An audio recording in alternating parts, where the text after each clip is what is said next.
ಪುತ್ತೂರಿನ love sex ದೋಖಾ ಪ್ರಕರಣ ನಾವೆಲ್ಲ ಗಮನಿಸಿದಂತಹ ಒಂದು ಪ್ರಕರಣ. ಪುತ್ತೂರಿನ ಬಿಜೆಪಿ ಮುಖಂಡ ಜಗನ್ನಿವಾಸ ರಾವ್ ಅವರ ಪುತ್ರ ಕೃಷ್ಣ ಜೆ ರಾವ್ ಮತ್ತು ಪೂಜಾ ನಡುವೆ ಇದ್ದಂತಹ ಆತ್ಮೀಯತೆ ಕೊನೆಗೆ ಒಂದು ಮಗುವನ್ನು ಕರುಣಿಸುವುದರೊಂದಿಗೆ ಕೊನೆಯಾದಂತಹ ಒಂದು ವಿಚಾರ. ಆಮೇಲೆ ನನಗೂ ಅವಳಿಗೂ ಸಂಬಂಧನೇ ಇಲ್ಲ ಅಂತ ಹೇಳಿದಂತಹ ವಿಚಾರ. ಸೊ ಈ ಒಂದು ಪ್ರಕರಣಕ್ಕೆ ಸಂಬಂಧಿಸಿದಂತೆ ಕೋರ್ಟು ವಾದಗಳು ಪ್ರತಿವಾದಗಳು ನಡೀತಾ ಇತ್ತು. ಕೊನೆಯದಾಗಿ ಇದೇ ಒಂದು ಪ್ರಕರಣದಲ್ಲಿ ಹೈಕೋರ್ಟ್ನ ಚೀಫ್ ಜಸ್ಟಿಸ್ ನಾಗಪ್ರಸನ್ನ ಅವರಿದ್ದ ಏಕಸದಸ್ಯ ಪೀಠ ಈ ಒಂದು ಪ್ರಕರಣದ ಬಗ್ಗೆ ಒಂದು ಆದೇಶವನ್ನು ಮಧ್ಯಂತರವಾಗಿಯೋ ಅಥವಾ ಏನೋ ಒಂದು ಆದೇಶವನ್ನು ಹೊರಹಾಕಿತ್ತು. ಆ ಒಂದು ಆದೇಶದಲ್ಲಿ ಸ್ಪಷ್ಟವಾಗಿ ಹೇಳಿರುವಂಥದ್ದು ನೀವೆಲ್ಲ ಗಮನಿಸಿರ್ಬೋದು. ಗಮನಿಸಿಲ್ಲ ಅಂದರೆ ಆ ಒಂದು ಆದೇಶವನ್ನು ಕೂಡ ಒಮ್ಮೆ ಕೇಳಿ ಆಯ್ತಾ. The petitioner by himself or through his parents pay the victim and the child to take care of the child and the needs of the child 50,000 rupees per month till the next date of hearing. Yes. And ಇನ್ನೊಂದು ಯಾವುದು other cases. ಅದ್ಯಾವುದು Your lordships have granted. ಅವರು ಇದ್ದಾರಾ The state. Parents ಇದ್ದಾರಾ State, my lords. Page very good 203. Which is that ಕೊಡಿ ಅದು. Page 203. Page 203. ಖಂಡಿತ sir weight Page ಇಷ್ಟೆಲ್ಲ ಬರ್ದ್ಬಿಟ್ಟು ಸುಮ್ಮನೆ ಇರ್ತೀವಿ. Page 203, 205. ಅಲ್ಲ Case numbers are mentioned. Number ಬಂದಿದೆ ಮೇಡಮ್ ಅದು 203 and 205. ಟ್ಯಾಗ್ ದಿಸ್ ಅದ್ರಲ್ಲಿ ಸ್ಟೇ ಇದೆಯಾ ಹೌದು. tag this petition along with so and so, list this matter on 5th June for further hearing. Please, your lords may kindly consider the other prayer which I made, my lord, through the application, my lord. This it, 50,000 ಸಾಕಾ that your lords may kindly reduce ಇಲ್ಲ it. 1 lakh ಮಾಡ್ಲಾ Not that they don't have. I pray, that's all right 1 lakh ಮಾಡ್ಲಾ I think so. Yes, my lord, in this matter. may pray, lordship, my lord, kindly. Lord, Why carrying Francis, the baby on the wait, street. sir. My lord, I humbly pray, my lords, now the amount may kindly be. ಯಾರಿಗೆ no sir you are the father. No, my lord, ಅಲ್ಲೊಂದು he is ಬರ್ಕೊಳ್ಳಿ third year student. the learned senior council on the last occasion ಅಲ್ಲಿ ಹಂಗ್ ಬೇಡ it is an admitted fact that the petitioner is the biological father of the child that is now born.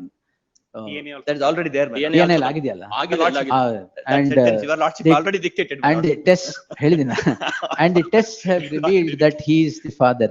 Already dictated. Therefore ಅದನ್ನ 50 ಬೇಡ 75,000 Your lordship may kindly.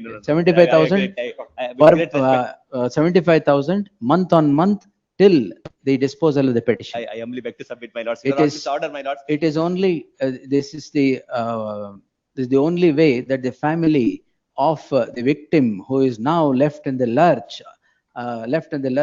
due to the victim left in the lurch, the order is passed till the disposal of the petition. Much. My lord. No, I Yes, know, sir. any of my ಅದಕ್ಕೆ statement would, your lordship unique would. problem, unique order. Yes. No, my lords, No, sir. this, Sir, I'll tell Please. you,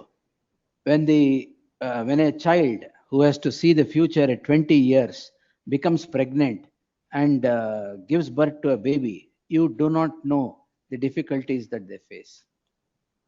You have killed the girl's future completely. What does she do now? Take care of the child or take care of her future?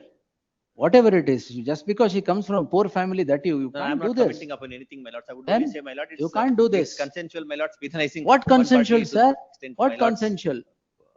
ತಂದೆ ಹೆಸರೇ ಇಡ್ತೀವಿ ಅಂತ proper ಹೇಳಿದ್ದಾರೆ ethics, undertaking ನಲ್ಲಿ. ಶ್ರೀಕೃಷ್ಣ ಅಂತ ನಮ್ಮ ಮಗುಗೆ ಹೆಸರು ಇಡ್ತೀವಿ ಅಂತಾನು ಕೂಡ ಹೇಳಿದ್ದಾರೆ. ಇವತ್ತುವರೆಗೂ ನೇಮಿಂಗ್ ಸೆರೆಮನಿ ಮಾಡಿಲ್ಲ ಅವರು. ಮಗುಗೆ ಹೆಸರು ಇಲ್ಲ, ಕೂಡ ಆಯ್ತು, ಇಡಕ್ಕಾಗಿಲ್ಲ. ಇನ್ಮೇಲೆ no, sir. May only my request, kind request, my lord, this, your lordships, my lords, again enhancing it, my lords. No, no, It sir. itself 1 is lakh only- ಮಾಡ್ಲಾ? No, yes, sir, what your lordships, no, your lordships are No, on the sir. parts, but my lords, No, you, let's, I'll tell you, going on. quickly, sir, you Please. get into the shoes of the victim who has a child today. You tell me if this order is correct or not. I first, when I began, I said I am bowing myself, but one, I have a respectful submission, my lords. Now, my lord, whatever the process that's going on, my lord, your lordships kind. Oh, you do anything, that's No, all right. If you get married, No, no, no you- problem. no, If your you- lordships. if you're not, ಈ ಒಂದು ಆದೇಶದಲ್ಲಿ ಸ್ಪಷ್ಟವಾಗಿ ಹೇಳ್ತಾರೆ, ಆರೋಪಿ ಅಂತ ಗುರುತಿಸಲಾದಂತಹ Krishna J Rao, ಸಂತ್ರಸ್ತೆ ಅಂತ ಗುರುತಿಸಲಾದಂತಹ ಪೂಜಾ ಎಂಬ ಯುವತಿಗೆ ತಿಂಗಳು 75,000 ರೂವನ್ನು ಕೊಡಬೇಕು. ಸಂತ್ರಸ್ತ ಕುಟುಂಬಕ್ಕೆ ತಿಂಗಳು ತಪ್ಪದೆ ಕೊಡಬೇಕು. ಮೊದಲ ಗಡುವನ್ನು, ಮೊದಲ ಕಂತನ್ನು ಈ ವಾರದ ಒಳಗಡೆ ಕೊಡಬೇಕು ಅಂತ. ಈ ವಾರ ಅಂದರೆ ಕನಿಷ್ಠ ಅಂದರೆ ವಾರದ ಒಳಗಡೆ, ಗರಿಷ್ಠ ಅಂದರೆ 7ನೇ ದಿವಸ ಕೊಡಬೇಕು. ಸೊ ಇದು ಬರೀ ಯಾರೋ ಪಂಚಾಯತಿ ಮಾಡಿ ಹೇಳಿರುವಂಥದ್ದಲ್ಲ, ನಾಗಪ್ರಸನ್ನ ಅವರಿದ್ದಂತಹ ಏಕಸದಸ್ಯ ಪೀಠ ಆದೇಶ ಮಾಡಿರುವಂಥದ್ದು. ಒಂದು ವಾರದ ಒಳಗಡೆ ಮೊದಲ ಕಂತಾದಂತಹ 75,000 ರೂಪಾಯಿಗಳನ್ನು ಸಂತ್ರಸ್ತೆ ಕುಟುಂಬದ ಯುವತಿಗೆ ಕೊಡಬೇಕು ಅಂತ. ಆದರೆ ಇವತ್ತಿಗೆ 1 ವಾರ ಕಳೀತು, 2 ವಾರಗಳು ಕಳೀತಾ ಬಂತು.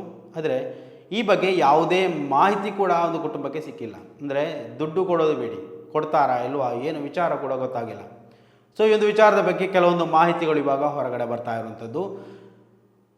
ಸಂತ್ರಸ್ತ ಕುಟುಂಬಕ್ಕೆ ಜಗನ್ನಿವಾಸ ರಾವ್ ಕುಟುಂಬದಿಂದ ಅಥವಾ ಆತನ ಮಗನಿಂದ ಮಾನ್ಯ ಹೈಕೋರ್ಟ್ ಏಕಸದಸ್ಯ ಪೀಠ ವಿಧಿಸಿರುವಂತಹ ಆ ಒಂದು ಜುಲ್ಮಾನೆಯ ಒಂದು ಅಂಶವೂ ತಲುಪಿಲ್ಲ.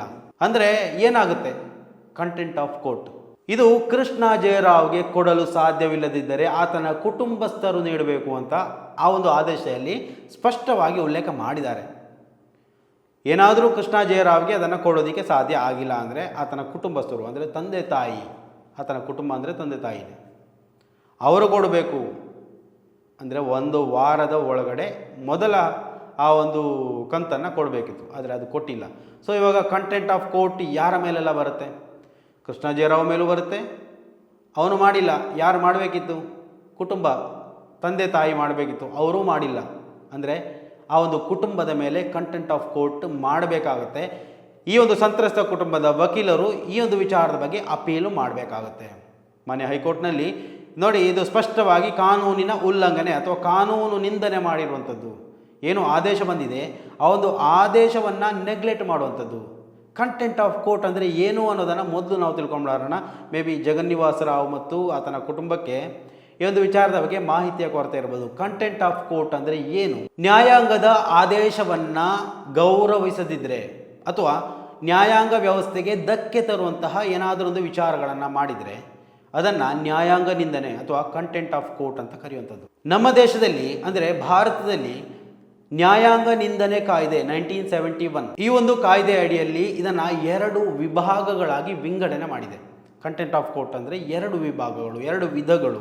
ಅದರಲ್ಲಿ ಮೊದಲನೇದಾಗಿ ನಾಗರಿಕ ನ್ಯಾಯಾಂಗ ನಿಂದನೆ, ಇನ್ನೊಂದು ಅಪರಾಧಿಕ ನ್ಯಾಯಾಂಗ ನಿಂದನೆ. 2 ವಿಧಗಳಿದೆ. ಕಂಟೆಂಟ್ ಆಫ್ ಕೋರ್ಟ್ 2 ರೀತಿಯಲ್ಲಿ ಮಾಡಿದರೂ ಕೂಡ ಕಂಟೆಂಟ್ ಆಫ್ ಕೋರ್ಟ್ ನ್ಯಾಯಾಂಗ ನಿಂದನೆ ಆಗುತ್ತೆ. ಮೊದಲು ನಾಗರಿಕ ನ್ಯಾಯಾಂಗ ನಿಂದನೆ ಏನು ಅನ್ನೋದನ್ನು ನೋಡೋಣ.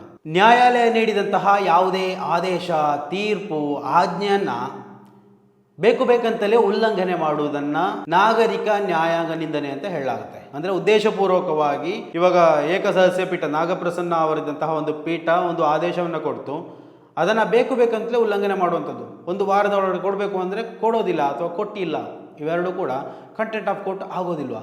ಆಗುತ್ತೆ, ಖಂಡಿತವಾಗಿಯೂ ಆಗುತ್ತೆ.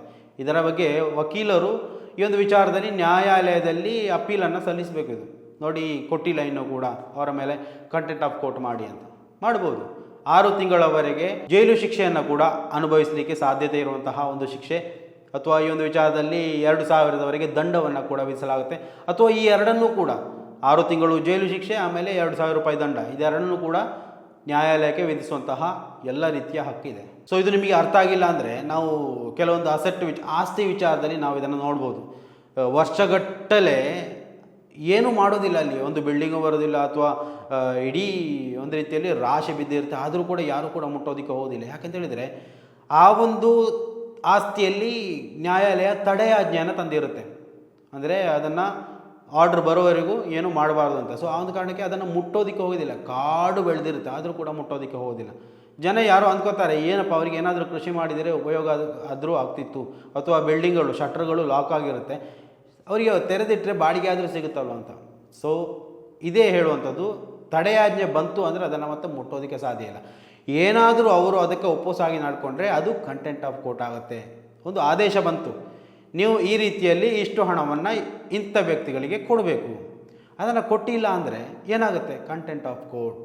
ಸೊ ಈ ಒಂದು ಸಾಮಾನ್ಯ ಜ್ಞಾನ BJP ಮುಖಂಡ ಜಗನ್ನಿವಾಸ ರಾವ್ ಮತ್ತು ಆತನ ಕುಟುಂಬಕ್ಕೆ ಗೊತ್ತಿಲ್ಲ ಅಂತ ಕಾಣಿಸುತ್ತೆ. ಮಾಡೋದೆಲ್ಲ ಮಾಡಿಬಿಟ್ಟು ನೋಡಿ, ಇಲ್ಲಿ ತಂದೆ ತಾಯಿಯನ್ನು ತಪ್ಪು ಅಂತ ಹೇಳೋದಿಲ್ಲ, ಆದರೆ ಮಗ ಮಾಡಿದಂತಹ ತಪ್ಪನ್ನು ತಿದ್ದಿ ಅದಕ್ಕೆ ಬೇಕಾದಂತಹ ಪರಿಹಾರವನ್ನು ಕೊಡಬೇಕಾದಂತಹ ತಂದೆ ತಾಯಿಗಳು ಮಗನ ಪರವಾಗಿ ವಕಾಲತ್ತು ಮಾಡುವಂಥ ಸಂದರ್ಭದಲ್ಲಿ ಇಲ್ಲಿ ತಂದೆ ತಾಯಿಯನ್ನು ಕೂಡ ತಪ್ಪಿತಸ್ಥರ ರೀತಿಯಲ್ಲಿ ನೋಡಬೇಕಾಗುತ್ತೆ. ಒಂದು ಸಮಾಜದಲ್ಲಿ ಒಂದು ಹೆಣ್ಣು ಮಗುವಿಗೆ ಅನ್ಯಾಯ, ಯಾವ ರೀತಿಯಲ್ಲಿ ಅನ್ಯಾಯ, ಇಬ್ಬರು ಒಂದೇ ರೀತಿಯಲ್ಲಿ ತಪ್ಪು ಮಾಡಿದ್ದಾರೆ, ಆದರೆ ಅನ್ಯಾಯ ಆಗಿರುವಂಥದ್ದು ಯಾರಿಗೆ? ಹೆಣ್ಣು ಮಗುವಿಗೆ. ಸೊ ಓಬಿಯಸ್ಲಿ ಹೆಣ್ಣು ಮಗುವೆ ಇಲ್ಲಿ ವಿಕ್ಟಿಮ್ ಫ್ಯಾಮಿಲಿ, ಸಂತ್ರಸ್ತ ಕುಟುಂಬ ಅಂತ ಹೇಳಿದರೆ ಹೆಣ್ಣು ಮಗುವಿನ ಫ್ಯಾಮಿಲಿ. ಸೊ ಒಂದು ಕಾರಣಕ್ಕೆ ಹೆಣ್ಣು ಮಗುವಿನ ಪರವಾಗಿಯೇ ಇಲ್ಲಿ ಮೀಡಿಯಾ ನಿಲ್ಲಬೇಕಾಗುತ್ತೆ, ವ್ಯವಸ್ಥೆಗಳು ನಿಲ್ಲಬೇಕಾಗುತ್ತೆ, ಎಲ್ಲವೂ ಅವರ ಪರವಾಗಿ ನಿಲ್ಲಬೇಕಾಗುತ್ತೆ. ಕಾನೂನು ಕೂಡ ಅವರ ಪರವಾಗಿ ಕೊಡಬೇಕು, ನ್ಯಾಯಾಲಯ ಕೂಡ ಅವರ ಪರವಾಗಿ ತೀರ್ಪನ್ನು ಕೂಡ ಕೊಡಬೇಕಾಗತ್ತೆ.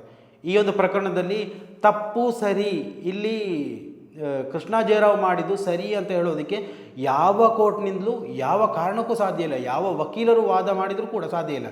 ಯಾಕಂತ ಹೇಳಿದರೆ ಇಬ್ಬರು ಪ್ರೀತಿ ಮಾಡಿರುವಂಥದ್ದು, ಸಿಂಪಲ್ ಆಗಿ ಮಾತಾಡೋದಾದರೆ ಇಬ್ಬರು ಪ್ರೀತಿ ಮಾಡಿರುವಂಥದ್ದು, ನಿರಂತರವಾಗಿ 7-8 ವರ್ಷಗಳ ಕಾಲ ಅನ್ಯೋನ್ಯತೆಯಿದ್ದವರು.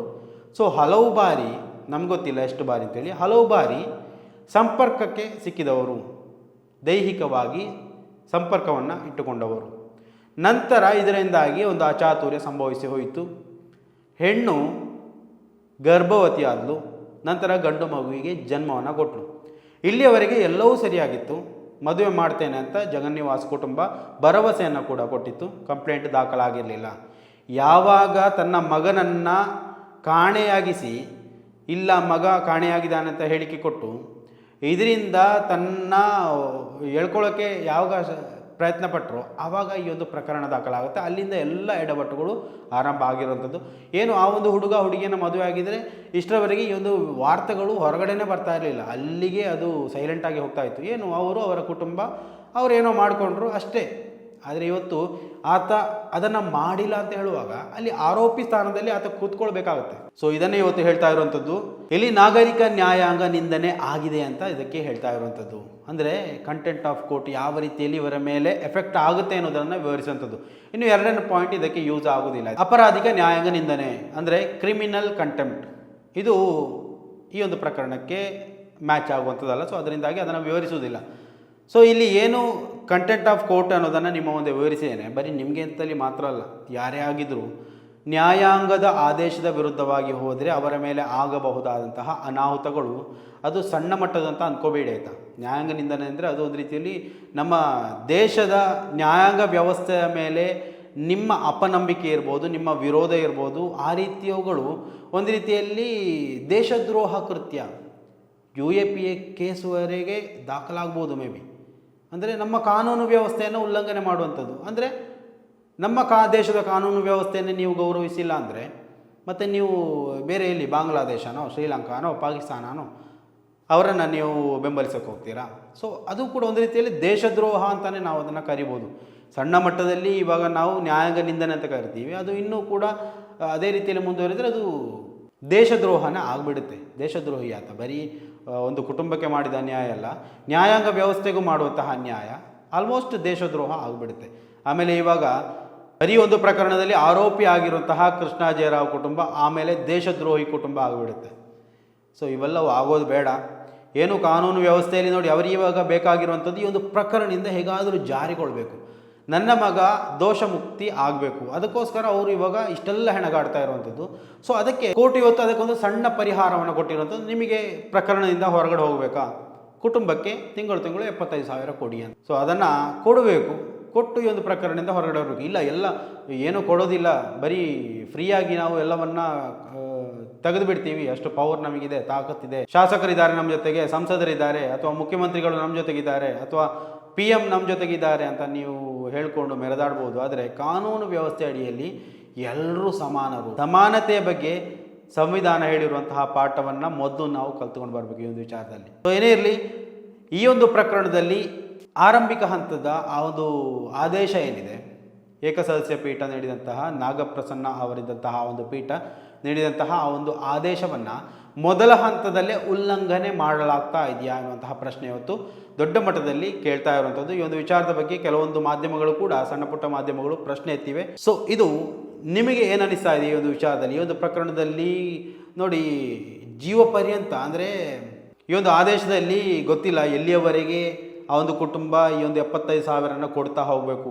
ಮೇ ಬಿ ಆ ಮಗುವಿಗೆ 18 ವಯಸ್ಸು ಪೂರ್ತಿ ಆಗುವವರೆಗೆ ಆಗಿರ್ಬೋದು, ಅಥವಾ ಆ ಒಂದು ತಾಯಿ ಮಗು ಎಲ್ಲಿಯವರೆಗೆ ಬದುಕಿರುತ್ತೋ ಅಲ್ಲಿಯವರೆಗೆ ಕೊಡಬೇಕು ಅಂತ ಆಗಿರ್ಬೋದು. ಸೊ ಏನು ಅಂತ ಈ ಒಂದು ವಿಚಾರದ ಬಗ್ಗೆ ಮಾಹಿತಿ ಇಲ್ಲ. ಸೊ ಏನೇ ಇದ್ರೂ ಕೂಡ ಬರೀ ಮಗುವಿಗೋಸ್ಕರ ಮಾತ್ರ ಅಲ್ಲ, ತಾಯಿ ಮಗುವಿನ ರಕ್ಷಣೆಗೋಸ್ಕರ ಈ ಒಂದು ಆದೇಶವನ್ನು ಹೊರಡಿಸಿರುವಂಥದ್ದು ಮಾನ್ಯ ಹೈಕೋರ್ಟ್. ಸೊ ಇವಾಗ ಅದರ ಸ್ಪಷ್ಟ ಉಲ್ಲಂಘನೆ ಆಗಿರುವಂಥದ್ದು. ಈ ಒಂದು ವಿಚಾರದ ಬಗ್ಗೆ ಕೂಡ ಇದೇ ಸಂತ್ರಸ್ತ ಕುಟುಂಬದ ಪರ ವಾದವನ್ನು ನಡೆಸ್ತಾ ಇರುವಂತಹ ವಕೀಲರು ಅಪೀಲ್ ಮಾಡುವವರಾಗಿರ್ಬೋದು, ಮಾಡಲೇಬೇಕಲ್ವ ಇದು, ಅಂದರೆ ಇವರಿಗೆ ಪರಿಹಾರ ಸಿಕ್ಕಿಲ್ಲ ಅಂದರೆ ಮತ್ತೇನು ಮಾಡೋದು. ಸೊ ಸ್ನೇಹಿತರೆ, ನಿಮ್ಮ ಅಭಿಪ್ರಾಯಗಳನ್ನು ಕೂಡ ಕಮೆಂಟ್ ಮಾಡಿ. ಮುಂದಿನ ಮಾಹಿತಿಯೊಂದಿಗೆ ಮತ್ತೆ ಭೇಟಿಯಾಗೋಣ. ಅಲ್ಲಿವರೆಗೂ ನಮಸ್ಕಾರ.